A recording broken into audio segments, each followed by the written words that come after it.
Negoziaketa hauetan, Alderdi Sozialistak oraindik ere deitu ez dien arren, ala diote behintzat, zer esana badaukalako. Otegi jauna, egunon ongi etorri. Mi esker.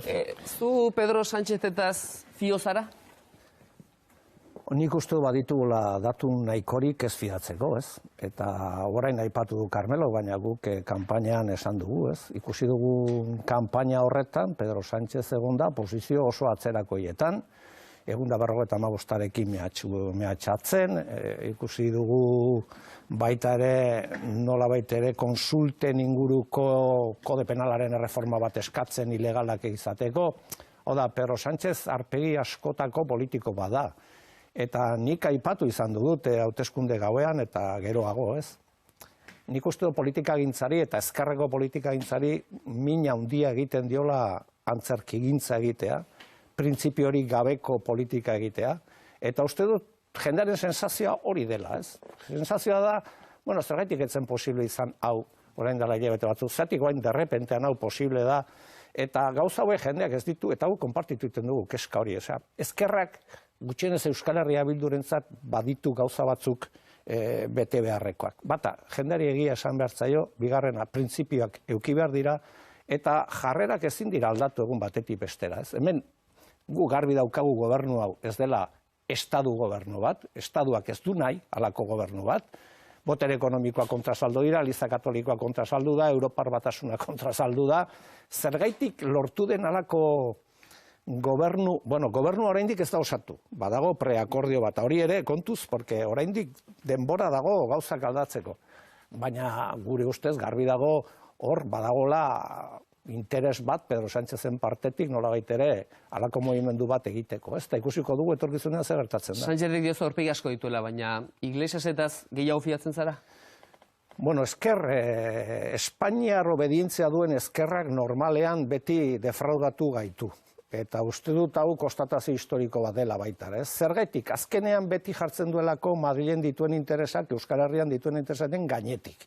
Eta nik uste gauza batzuk ikusten ari dela panorama politikoan hori akreditatu egiten dutenak, ez? Pero Pablo Iglesias eta Podemos sortu ziren politikagintzara 78ko erregimena hankaz gora botatzeko, zeruak asaltatzeko, errepublika konfederal bat egiteko, autodeterminazio eskubidea defendatzeko, eta ikusi dugu bere evoluzioan gauza asko aldatu egin direla bere politikagintzan, ez? Baina, bueno, atzo entzun nion esaten hasiera batean gauzak nolabait ere bi parametroetan kokatu behar direla, ez? Nazioanistasuna eta elkarrizketa. Bueno, hasteko ez dago gaizki, jakin behar dena da hori ze segida duen, eta hori estadu posizio bat den, eta ez da estadu posizio bat. Hori berak duen posizio bat da, eta jakin nahiko nuke PSOEren posizioa den ala ez. Realitatera etorrita, ze beste aukera dauka Euskal Herria Bilduk, zu ezpazara agian gehiegi fio hauetaz, baina, ze beste aukera dauka, zuen programa aurrera eramateko, eraginkorrak edo izateko, Madrilen eta indar bat izateko, hau ez bada, estenario ez bada, ze beste estenario espero du Euskal Herria Bilduk bestela? Nik uste dut, guk espero genuen beste eszenatoki bat, nik uste prebisioetan inork ez zuela prebisio hau egiten, mundu guztia pentsatzezun, bat, guk asko esan duguna gure kanpaina elektoralean, ez? Eta da, Espainiar estadua krisi sakonean dagoen estadu bada, hori ezin dugu ahaztu, krisi sakonean dagoena. Espainiar estaduan botere ekonomiko eta finantzieroak eta beste batzuk badute helburu bakar bat, eta da, 78ko erregimena salbatu egin behar da. Hori da beren xedea. Eta guk horren aurrean zer egin dugu? Egin duguna da irakurketa hau konpartitu jendearekin eta esan, benetan agenda demokratizatzaile bat behar du estadu honek, eta baita Euskal Herriak eta Kataluniak. Eta indarrak bildu ditugu independentista guztiekin. Orduan gure galdera, guri galdetzen zaigu, zuek zein goen zute? Depende, ezke galdera ez da gu zer egingo dugun, guk agenda badaukagu. Jendearekin konpartitua, jendeak sekulako emaitzak atera ditu, jendeak konpartitu du, Katalunian eta Euskal Herrian eta Galizan, eta gure galdera berei egiten dugu. Zuek zer egin nahi dezute? Txapa eta pintura pixka bat eman regimenari? Edo nahi dezute benetan sakondu eta benetan Valle de los Caidosetik ateratako zerraldo horrek utzitako herentzia politikoarekin bukatu. Eta zezenari Aharretatik heldu, espainolak oso asko esatute hau. Baina aukera eta egokiera politikoa dena da, ez? Eta hirugarren hauteskunde batzuk gertatuko balira, Nik ez dut testuinguru uste. aldatuko litzateke berriz ere, eta horren agian okerrago, horregatik Ez dut- egoera honetan erabaki. Baina Euskaldunak beti gaude, nolabait ere badugu patu bat, ez? Eta da, beti erabaki behar dugu txarra eta txarragoa den egoera batetik. Eta orduan, esaten duguna, eta Euskalduna noiz erabakiko dugu egoera on batean bizitzea, eta esatea izu. Ni ez dago prest erlojua, ero denbora berriz ere 100 urte atzera eramateko. Eta orduan, nik esatetena da, nire herrian beste motatako indar harremana dago, nire herrian beste motatako kultura politikoa dago, nire herrian alor ekonomikoan, intelektualean, hezkuntzan badira beste energia batzuk, eta orduan, zergatik hipotekatu behar ditut nik energia guzti horiek esperoan, Madrilen zer gertatuko den. Benetan esaten diazu ezezkoa, Euskal Herria Bilduren ezezkoa aukera bat dela Ez, benetan nik ez dut erreala. esan ez ezezkoa ez ezer, nik esatetena da, nik jakin nahi du zer egin nahi duten. Ez da gure afera momentu honetan. Guk gauza kuriosoa gertatzen zaigu guri. Eta da, hombre, mundu guztia esatu, hombre, Bilduk, paso eman behar dio gobernu honi, eta hori zergaitik, gurekin ez dezute hitz egin nahi. Gu apestatu batzuk omen gea. Eta gero mundu guztiak beiratzea jo Bilduri zergaitik. Bilduk beti ere frogatu duelako arduratsua dela. Baina guk uste dugu momentu honetan gauza asko aldatu egin direla. Ez bakarri sententzia eta Kataluniako egoera eta guzti hori. Hau da, ea nola saltzen nahi zen. Lehenengo aldia izan daiteke, bigarren errepublikatik ona, ezkerreko gobernu bat osatzen dena. Hori oso gauza importantea da. Baina guk esaten duguna da, ezkerreko gobernu bat izateko, egitasmo aurrerakoi bat eduki behar du atzetik. Eta guk ez dugu ikusten momentuz. Ez duzu programa sozial horretan sinisten. Eta erantzun behar dio programa sozial aurrerakoi bati eta arazo nazionalai autodeterminazioa ero erabakitze eskubidea onartuz. Guk ez dugu momentuz hori ikusten. Eta esaten duguna da, hain importantea da ireki daiteken aukera, benetan aukera baldin badago, zen eta espektatiba ugaltzen baldin bada. Eskuin muturreko gobernu bat eduki dezakegu denbora askorako. Orduan, beraiena da ardura. Eta esaten duguna da, ez du balio bakarrik gobernu koalizio batekin. Behar da egitasmo demokratizatzaile bat. Eta horrek erantzun behar dio, bere garaian Jotza de Marren egindako egitasmoari. Eta da, presoekin zer, politika sozialekin zer, autodeterminazioarekin zer, nazionistasunarekin zer, horri erantzun behar dio. Zuhurtzi guztiarekin, behar den denborarekin, inteligentziarekin, eta baina benetan guk momentu honetan ez dugu kuajo politikorik ikusten. Eta zein litzateke keinua hori horrela ulertzeko, hori gertatuko dela horren denbora bat behar du, baina keinu politikoa Sánchezena zehatza zein litzateke zuek ulertzeko, bai, hauxe da? Bueno, nik uste dut keinuak baino bermeak ere behar direla, ez? Eta gu badugu esperientzia luzea alderdi sozialistarekin, eta beharra duenean beti ere, nolabait ere, gauza asko egiteko prest dago, baina gero tokatzen denean normalean ez du egiten, ez? Eta guk bermak behar ditugu, baina bermak ez dira berma zehatzak, ez dira EH Bilduk eskatzen ditun bermak. Galdera Pablori eta Pedrori da, zer egin nahi ez dute? Zuek benetan osatu nahi dezute gobernu bat benetan aurrerakoia, benetan politika sozialak erdian jarriko dituena, benetan elite ekonomikoia aurre egingo diona, benetan arazo nazionalei irtenbide demokratiko bat emango diona, ulertzen ez dute Espainiar Estadua nazioa anitza dela, ulertzen ez dute erabakitzeko eskubidea daukagula, ez dugu esaten hori ez da despejatuko hilabete batean. Ez da posible despejatzea. Baina zentzu horretan nahi dezute egin gobernu hau, edo nahi dezute nolabait ere, gobernu bat eduki, nolabait ere regimena berriz ere berpizteko eta bar. Eta horren arabera jokatuko dugu, ez gu bakarrik, independentista guztiok. Hori esplikatzeko, Euskal Herria Bilduri deirik egiten espadio alderdi sozialistak, orduan zer? Bueno, bakizu, gukin inork ez duela hitz egiten eta mundu uste hitz egiteula ez. Badakite, hau Euskal Herrian oso jakina da, gukin inork ez du hitz egiten. Gero, gu informazio oso ona eukitzen dugu, normalen azertatu iten dugu, eta ez da oso azkarra geralako, da, batzutan informazioa dugulako. Orduan, alderdi sozialistak adibidez Nafarroan egintzuna. Ez dugu zuekin hitz egin nahi. Ongi.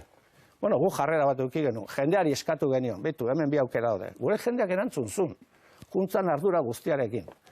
Orain aurrekontuen eztabaida egongo da, gurekin hitz egin beharko dute. Hau da, hain absurdoa da gauza hauek egitea. Hain absurdoa da. Osea, nolatan eskatzen digute guri arduratsu izatea, eta gero momentu beran esatea, zuekin ez dugu hitz egin nahi. Orduan, zein da arduratsua ez dena momentu honetan? Horregatik esaten dizut, nolabait ere esaten dizut abstentzioan bazaudetela, ze gauza bat inbestidura, baina gero aipatu dizkiezu aurrekontuak ere bai. Eta hori egia da, 4 urteetan eragiteko, gobernu horretan eragiteko, zugarrezko aukera dauka, independentismoak eta Euskal Herria Bilduk, ez? Eta zuia estadio horretan baldin bazaude, aurrekontuetan baldin bazaude, onartzen duzu, bintzat Sánchez iritsiko dela. Nafarroko aurrekontutaz ari naiz. Sánchez iritsiko den ero ez oraindik ikusteko dago, nik gauza bat esatizut, eta da, momentu honetan Kataluniako independentismoa ezezkoan dago. Ezezkoan dago. Guk ekainean, esan genion bai batai eta besteai, azaroan gauzak askoz ez zailagoak izango dira. Askoz ere zailagoak izango dira. Zen eta sententzia egongo da. Eta Kataluniako egoera, nolabait ere, beste fase batean egongo da. Eta askoz ez zailago izango da, zeren eta gero autonomikoa dituzte beraiek. Guke bai, baina beraiek ere bai. Eta orduan, joku horretan eta kontestu historiko horretan, askoz ez zailagoa da maniobratzea eta nolabait ere egitea. Baina ikusi behar da, oraindik hilabete bat falta da, ikusi behar da zesate duten.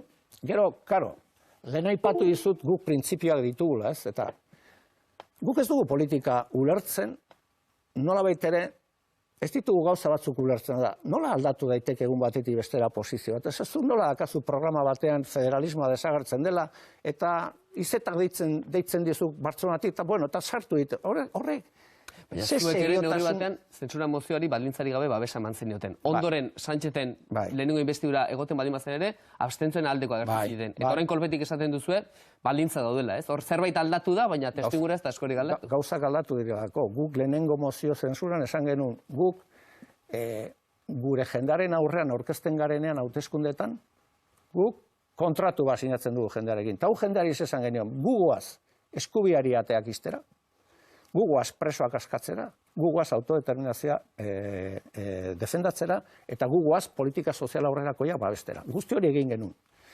Bigarren aldian ere egin genuen, baina gauzak aldatu dira. Aldatu dira bi zentzutan, bata Katalunian egon delako egon dena, Sánchezek egin duen kanpaina, baina horregatik dira arduragabe batzuk.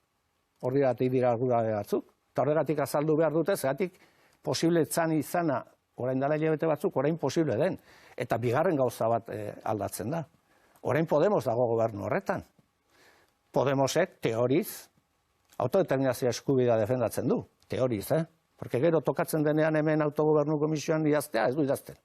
Baina, esaten dugu, Kontxo, halako gobernu bat osatzeke dagoenean, pentsatzekoa da Euskaldunak, gure exigentzia maila, benetazkoa izan behar dela. Hau da, gu badaukagu, supuestamente, egon daiteke gobernu bat parean, nun badagoen bizelendakari bat, vicepresidente bat, bere garaian autodeterminazio eskubidea defendatu duna, ez? Hori nobedad historiko bada, Espainiar Estaduko historia politikoan. Horren aurrean, Euskaldunak nola posizionatu behar gara. Eta gu esaten duguna da, gu era garbian posizionatu gera Kataluniako independentistekin. Eta da, Jotza Demarren egin dugu egitasmo simple bat. Autodeterminazioa, presoen askatasuna, politika sozial aurrerakoiak, estrategia baketsu eta demokratikoak. Eta esaten duguna da, hau da, agenda demokratizatzaile bat, hautsi egiten duena, Valle de los Caídosetik ateratako tipoaren herentzia politikoarekin. Hori da gure programa. Horren aldekoa gea. Eta prest gaude mundu guztiarekin lan egiteko termino horretan. Ez gaudena prest da berriz ere denbora galtzeko, berriz ere jendearen espektatiba zapusteko, bere esperantzak berriz ere botatzeko lurrera. Horretarako ez gaude prest, eta gu jarrera eraikitzaile badaukagu, baina hori egiteko. Hori garbi ikusi nahi dugu, eta bermak egon behar dira. Espainiako gobernarretasuna eta gobernu eraketa hori da gai nagusitakoak, baina Euskal Herria etorri nahi nuke, eta zehazki autonomia erkidegoa izan hor badira bi gai nagusi, bat aurrekontu negoziazioa, eta bestetik izango da autogobernu lantaldeare bai. Negoziaketara etorrita, aurrekontu negoziaketara etorrita. Hor, dagoeneko ez dago ezer egiterik, zuen ustez, Eusko Jaurlaritzak badauka Elkarrekin Podemosekin akordio bat, eta gaur gauzatuko Ameketatik aurrera. Dudari gabe, badago akordio bat Podemosekin, eta Podemosek azaldu beharko du ze akordio dagoen eta zergaitik egin duen. Suposatzen dut, Lander Martineze planteatuko dula nolabait ere onurak daudela aurrekontu horretan. Baina badu zailtasun oso importante bat hori saltzeko. Eta bere talde parlamentarioko kide askok ez dutela gauzak hori ikusten. Beraz, zaila da esatea, zuk aurrekontu oso onak atera dituzula zure kideak parlamentuan, esaten dutenean, ez direla horrela, orduan, bueno, beraiek azaldu beharko dute. Eta kromo truke bat egongo da, Espainiarekin? Nik uste dut, badirela arrazoi ezberdinak alako maniobra bat egiteko Podemosen partetik. Zati, oso zaila, gure kultura politikoan oso zaila litzateke nolabait ere akordio bat egitea zure taldea erdibitu egiten duna. Uda, nola saltzen da hori? Osea, nik egiten dut operazio bat, sustengatzen ditut aurrekontu batzuk, eta nire talde parlamentario erditik banatzen dut. Eta badut talde parlamentario... Bi, erditik ere zen, bi. Bi dira, baina badira gehiago talde parlamentario horretan kontra daudenak eta ikusiko da. Eta orduan, klaro, afera da, zergaitik egite duzu hori? Ba, guk uste dugu lehen aipatu izan dudana, ez? Espainiero Madrilekiko obedientzia dutenek, lehen etxe egiten dutela Madrileko interesak. Eta orain seguraski PNV-ren botoak behar baldin badituzte, nolabait ere trukean hori egin dute. Naiz eta PNV-ko botoekin bakarrik ez dute gehiengorik egiten.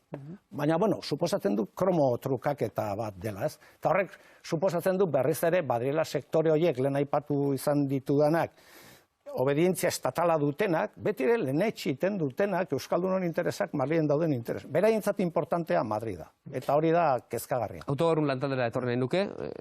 Testu nagusia dizuek aportaziorik egingo diozu ez? Badiru testu egingo direla. Testu nagusia, kontsensurik handiena duena, EAJ, PS eta Elkarrekin Podemosena, zuen testuera etorriko da, Iñigo Urrutia adituak egingo duena, eta ondoen ez dakigu PPren egongo dena lez, baina badirudi egongo dela hirugarren testu bat ere. Zuek testu nagusi horri, tenengo hori, kontsensurik zabalena duenari momentu honetan aportaziorik egingo duzu, ala zuenarekin bakarrik gelituko zare? Ez, gu saiatu egin gera hori egiten, baina guk ja ekainean esan genuen oso kezkatuak geundela nola baitere lan hauekin, ez?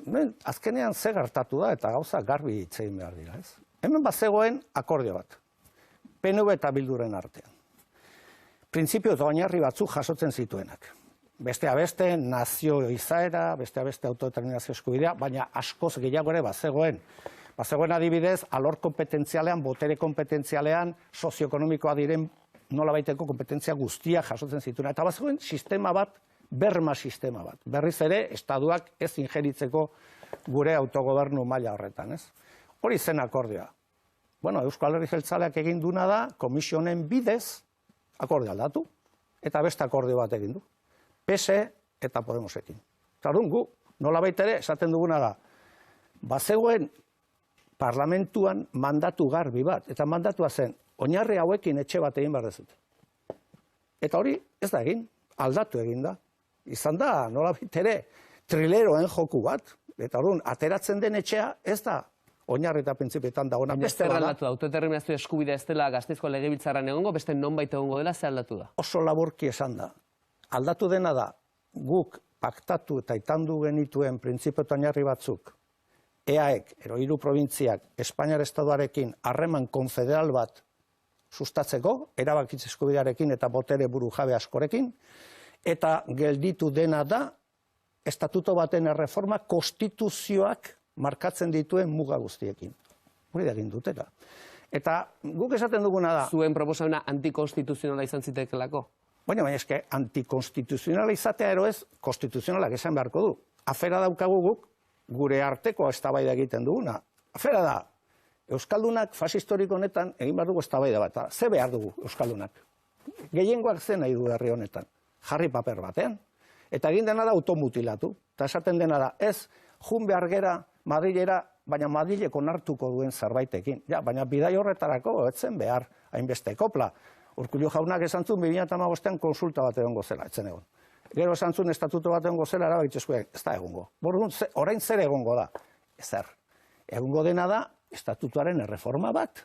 Ikusiko dugu zen mailetan pasatzen den Madriletik, eta guk esaten duguna da, honek ez dio erantzuten akordio parlamentario bati. Akordio parlamentario aldatu eginda. Eta aldatu eginda fokorik gabeko esparru batean, porque hemen aditu buruz hitz egiten da, baina adituak dira guk izendatutakoak. Gu bere garaian esan genuen, hemen adostasun handi bat baldin badago, eta adostasun nagusia PNV eta gure artean guk egin behar dugu artikulatua. Eta minorian daudenak egingo dituzte emendakinak. Eta haren aurkitzen gera, ere beste gora batean, eta minoriak egin du artikulatua, eta guk emendakinak egite ditugu.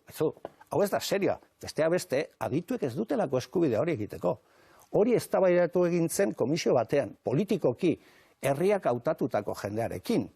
Eta hori ezin da aldatu. Hori aldatu nahi baldin bada, horre eraman behar da, eta hor berriro eztabaida egin. Zegin dute, bigarren eztabaida politiko bat egin, dagokien tokian, ez dagoekien toki batean. Eta orduan guk, gure testua guk ekainean jarri genuen mahai gainean, entregatua dago, eta guk uste dugu gure testuak erantzuten diola printzipio eta oinarri. Eta bukatzeko, beitu, gauza bat kuriosa gertatzen da. Da esaten da, bueno, korreok ongi esplikatzen ditu gauza hauek, Nik uste dut, jendeak kasu egin behar diola korre hori, porque korreo oso informazio hona du. Eta orduan, esaten dutena da, ez lehenengo momentutik lehendakariak ez zuen nahi oinarri eta printzipio hauekin egitea testo bat. Orduan zein du maniobra bat, eta maniobra horren bidez aldatu egin du, hori. Eta orain, Euskal Herria poliedrikoa den, gizarte baden, ez eta guzti horreta, zeiten dugu. Minoriari onartzen dugu beto kapazitatea. Eta orduan aldatzen ditugu planoak, eta beste etxe bat egiten dugu, eta esaten dugu, haitzu, baina honetarako, etzen behar bida, jau. Hau da, estatutuaren erreforma bat egiteko, konstituzioak markatzen dituen, mugekin, ez zegoen bida jau egin behar, eta gainera, noiz eta halako momentu historiko baten da, nun, egon daiteke halako gobernua, eta nun Kataluniak planteatzen duen autodeterminazio eskubidearen ariketa, guri iruditzen zaigu arduragabekeri izugarria. Eta gu ez gaude presa arduragabekeri horretan parte hartzeko. Otegi jauna, labur badere, gaur gure eskolazkide ere tartea eman nahi diet, Luzixo Marjoan gara, eta eskertuko negi gainera gure eskolazkide laburrak izatea. Karmelo Landak egingo du lehenengo galdera, Karmelo, benetan, labur albaldin badabit. Bai, labur eta zehatz. Nik galdetuko nuke, ea Euskal Herria Bilduk bere estrategiaren ardatz nagusi hartzen duen Kataluniako indar soberanistekin batera, Madrilen dagoen gobernuaren aldaketa eta estatuko politikaren aldaketa, edo aldiz planteatzen den Euskal Herrian, Katalunian eta nazioartean eragitea batez ere egoera politika horietan autodeterminazio bidean da independentziarako bidean azkenean. Bai, gu badakagu akordio bat katalanekin, ez? Uste dugulako momentu historiko zehatz honetan eta garrantzitsu honetan, beharrezkoa dela indarrak batzea eta indarra gehitzea, eta partida hau nazioartean, gure nazioetan eta estatuan, alkar egitea. Eta hori da gure xedea eta gure estrategia. Orduan esaten duguna da, guazen indarra biltzera, guazen gutxieneko programak osatzera, guazen horretara borondate ezberdinak gehitzera, eta guazen estadu honi, partida hori jokatzera, denok alkar, denok indar gehiagorekin. Gu 29 diputatu gera, Josa Demarreko adierazpena sinatu genuenak. Bueno, bagera, orduan, hori zein behar da operatibizatu. Ez da erretza izango. Porque gero egia da, Kataluniak badituela bere interes propioak, eta Euskaldunak baditugula gurea propioak. Zergaitik, prozeso ezberdinetan gaudelako, eta beraz, bueno, nolabait ere, bat dago toki batean, eta bestean. Baina funtsean, pulso estrukturalean, alkar gaude, estadu berdina daukagu parean, eta estadu horretan badago gauza bat, gauza guztien gainetik, nolabait ere bere regimena sustengatzen duena, eta da Espainiar Batasun sakratua. Eta horren aurka autodeterminazio eskubidea dago. Eta autodeterminazio eskubidetik posible da nolabait ere haustea frankismoaren erentziarekin gure ustez. Jonathan García gurrengo galdera. Bai, egun hona, Otegi jauna. Berriro geurera bueltatuz, eta estatuto berriaren inguruan galdera bat egiten. Zeu izan duzu, Euskal Autonomia Erkidegoa estatuarekin edo Euskal Herria estatuarekin izan duen edo izan dezaken harremana, nolakoa izan daiteken, baino konfederaltasuna hitzaman izendatu izan duzu, baino eta barnera begira, hau da, zeu uste duzu edo entzun izan duzu edo informazioa duzu, ia gure erkidego honek duen lurralde antolaketa, hau da, foru aldundiek, duten papera nolabait aldatzea planteatu egin izan dan? Edo zein da Bilduko proposamena horren arloan? Badago konfidentzialtasun klausula bat horretan, baina nik uste dut Basaguren jauna PSOEkoak nolabait ere egin duela alako planteamendu bat. Eta da nolabait ere bere garaian oso famatua izan zen lege aldatzeko. Hau da, nola banatzen dan boterea earen barruan, ez? Eta hor dago, gakoa eta eztabaida. Gu prest gaude horretaz eztabaidatzeko, gauza guztietaz bezala. Baina gu modelo konfederal bat planteatzen diogu estatuari independentistak izanik. Zer eta esaten digute, zuek independentzia nahi dezute, noski, gu independentista gera, guk Euskal Errepublika osatu nahi dugu. Baina eskaintza bat egiten dugu, eta da, konfederala den eskaintza bat. Hori ere ezin daiteke. Ongi. Orduan, zein da konstituzionalismoak egiten diona eskaintza herri honi? Guk barne egituraketarako Nafarroa, Lapurdi-Base Nafarroa eta Siberoa eta EAEen arteko eredu konfederalen aldeko apustu egiten dugu. Eta baita EAE eta Nafarroaren arteko ere bai. Uste dugulako demokratikoagoa dela, boterea hobeki banatzen dula. Eta zentzu horretan uste dugu asko ze herritarragoa eta demokratikoagoa dela. Baina botere banaketa horretan Basaguren jaunak, López Basaguren jaunak esaten du, 25 eserleku dauzkate Gasteizko Legebiltzarrak. Hori ere aldatzeko prest legoke Alderdi Sozialista edo behintzat bera ditua? Hori ja ez dakit, baina bai planteatzen duna da errebisatu behar dela, uste dute, planteatzen dula errebisatu behar dela lurralde historikoen legea. Eta horrek eraman behar gaitula beste nolabaiteko eztabaida batetara, eta, bueno, hor historikoa izan da eztabaida hori baita ere, baina gu beti ere mantendu izan dugun jarrera da, alde batetik zein izan den tradizio historikoa herri honetan, eta beste alde batetik badago proportzionalitasunaren eta, bueno, esan dezakegun tradizio historikoaren arteko talka bat. Zen eta egia da, adibidez, batzar orokorretan, ze gertatzen da adibidez Araban. Ez baduzu hori konpensatzen, azkenean Gasteizek erabakitzen du, eta azkenean orain hitz egiten da dela Espainia bazia. Baina Euskal Herrian ere badira zonalde batzuk oso despoblatuak daudenak. Hoiei ez badiozu plus bat ematen, nolabait ere infrarrepresentatuak daude. Bueno, zer da demokratikoagoa? Hori konpensatzea, ero ez konpensatzea. Hori da eztabaida. Hori eukiko bagenu Parlamentu Nazional bat errepublikanoa, behitu gauza guztiaiek oso interesanteak izango ziren, eta zoritxarrez ez dugu hori, da ezingo dugu hori ere egin. Azken galdera Itziar Irazabalek. Egunon, Otegi jauna. Bueno, gobernu errepublikano baten ere horrek eztabaida asko ekarriko zuen, segurazki. Segurazki. Arata guztiz, ni Madrilera begire oztabe, eta, bueno, hau batasun hau egin dozuena independentista alderdiak eta abar, atzo badakizuen galdera ez dela, RC-ren galdera dela, baina atzo entzun nuen RC-ek bere militantziari egingo dion galdera, eta ondo ikusten do gainera militantziak parte hartzea erabaki honetan, baina entzun eban galdera eta esan eban, ez dut ulertu ezer, eta ez dut uste erderaz nahiko ondo moldatzen naz. Orduen, askotan historia honetan eta beti gertatzen jata olako galdera bat dagoenean, alde batetik asko lotu alda zer erantzuten dozun, baina galdera gaina apuntatu egin dut ados alzaude Pedro Sánchezeren investidura baztertzea aldez aurretik, dinot, zergaiti beti jokatzen da negatibismo horretara, baztertu horretara, eta ez galdera egin. Presagoz Pedro Sánchezeri gure babesa emotea, edo ez da? Batzutan, ez dakiz zergaitik egiten dan, enaz politikoa, eta ez dakiz zergaitik egiten dan, baina bai, adierazgarri egiten jata, ze askotan itxuri da militantzia enredatu egin nahia, ez da? Eta nik uste dut hori komunikatzaile guztiak esate dute, ez? Beti ere positiboan plantatu behar dira gauzak eta ez negatiboan, ez dakiz zerreti beti negatiboan planteatzen ditugu. Egia da, galdera nahiko korapilatxua dela eta gauzak sinpleago igual galdetzea asko ze hobeago direla, ez? Horregatik, lotuko dut estatusarekin, hau da, guk nahiko genuke estenatokia da, bueno, herriari galdetu behar zaio azkenean. Bueno, egon daitezke, bi testo ero hiru ikusiko dugu Pepek zer egiten duen.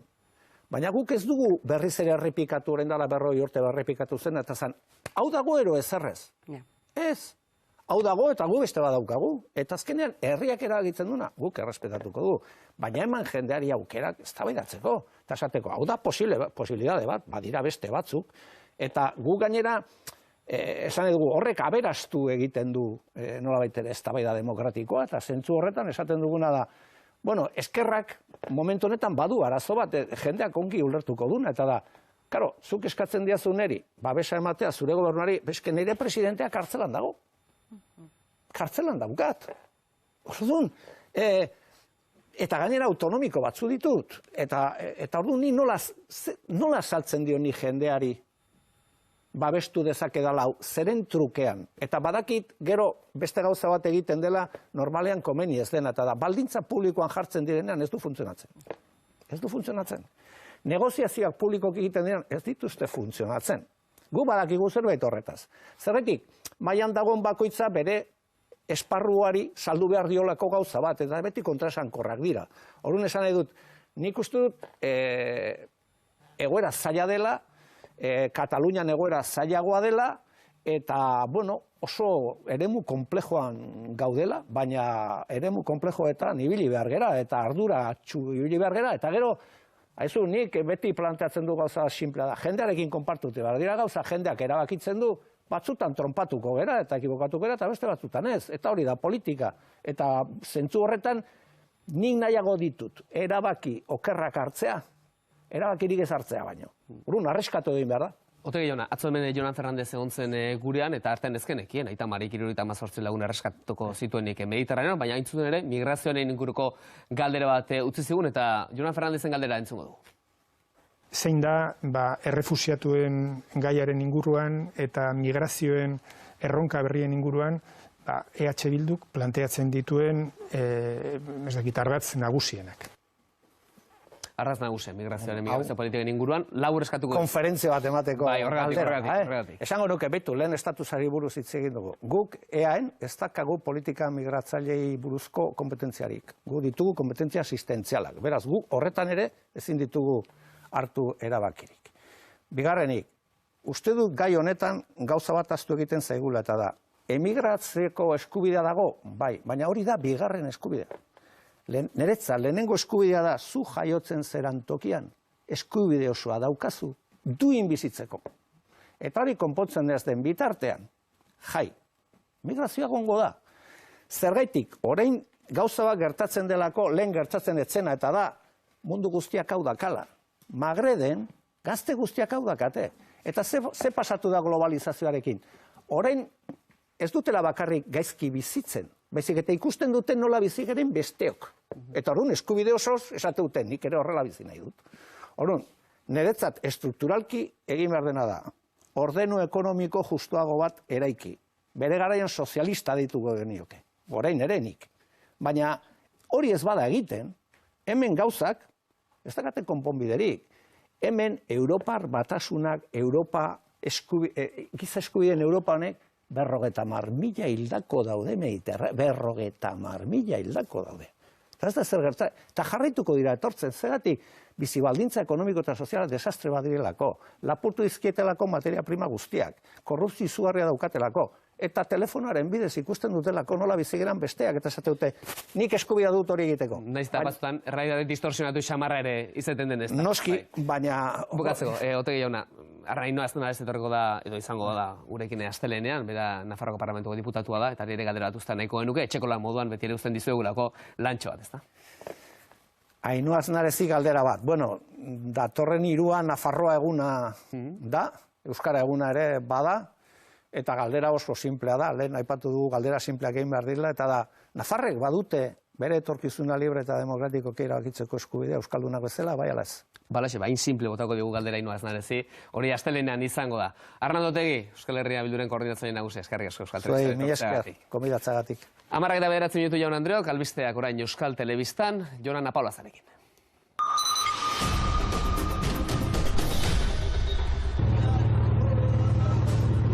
Aita Mari ontziak Maltako uretan egin duen erreskateko irudiak dira.